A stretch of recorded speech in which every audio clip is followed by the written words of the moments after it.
Hello दोस्तों, मैं ऋषिंदर शुक्ला एक बार फिर एक कहानी आपके सामने लेके आया हूँ। ये कहानी मेरे पिताजी अक्सर मुझे सुनाते थे और इस कहानी का शीर्षक जो मैंने दिया है वो दिया है बौद्धिक तत्परता। कि क्विक आपकी बुद्धि चलनी चाहिए। और ये है बीरबल बादशाह अकबर के बारे में। एक बार अकबर बादशाह ने रात में एक सपना देखा, अजीब सा सपना देखा। अगली सुबह जब वो उठा तो बहुत चिंतित था, क्योंकि उसने सपना जो देखा था उसमें ये देखा था उसका एक एक करके सारे दांत टूटते चले जा रहे हैं और बचा है सिर्फ एक दांत। मतलब 32 दांत में 31 दांत उसके गिर गए थे, एक दांत बचा था।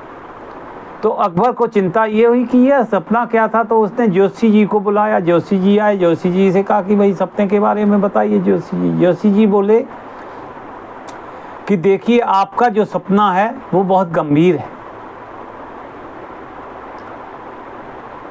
और मुझे ये दुख हो रहा है बताते हुए कि आपके सपने का मतलब है कि आपके सभी रिश्तेदार आपसे पहले मर जाएंगे, ऐसा उसने कहा।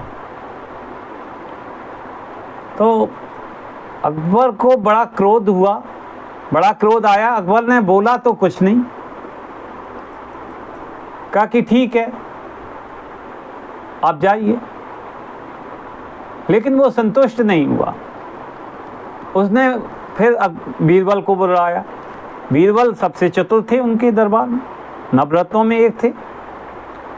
तो वही प्रश्न अकबर ने बीरबल से पूछा कि भाई बीरबल, मैंने एक सपना देखा है यार, मेरे सारे दांत गिर गए हैं, केवल एक दांत बचा है। इस सपने का मतलब क्या होता है, बता सकते हो मुझे? तो बीरबल थोड़ी देर के लिए चुप रहा, सोचने लगा।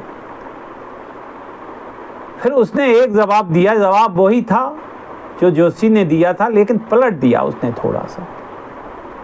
इसे ही कहते हैं बौद्धिक तत्परता। क्विक इंटेलिजेंसी आपके अंदर होनी चाहिए अगर आपको कहीं जवाब देना है तो, बड़े आदमी के सामने नहीं, सर कलम भी हो सकता है आपका। तो बीरबल बोले कि साहब, इसका सपने का मतलब जो होता है वो ये है कि आप इंडिविजुअल रूप में अपने रिश्तेदारों से ज़्यादा समय तक जीवित रहेंगे। यानी कि जो जोशी ने कहा था कि आपके से पहले आपके रिश्तेदार मर जाएंगे, उसने इसे पलट दिया कि आप ज़्यादा जीवित रहेंगे अपने रिश्तेदारों से। बात एक ही है, लेकिन बात को कहने का तरीका अलग है। राजा को समझ में आया। राजा ने वजीर को जो है काफ़ी पारितोषिक दिया और कहा कि भैया यही है वजीर जो मेरा है। हाँ, कहानी संपूर्ण हुई। मैं समझता हूँ कहानी, इसको मनन करिएगा, चिंतन करिएगा और जो क्विक इंटेलिजेंसी होती है उसका परिचय आप भी दीजिएगा।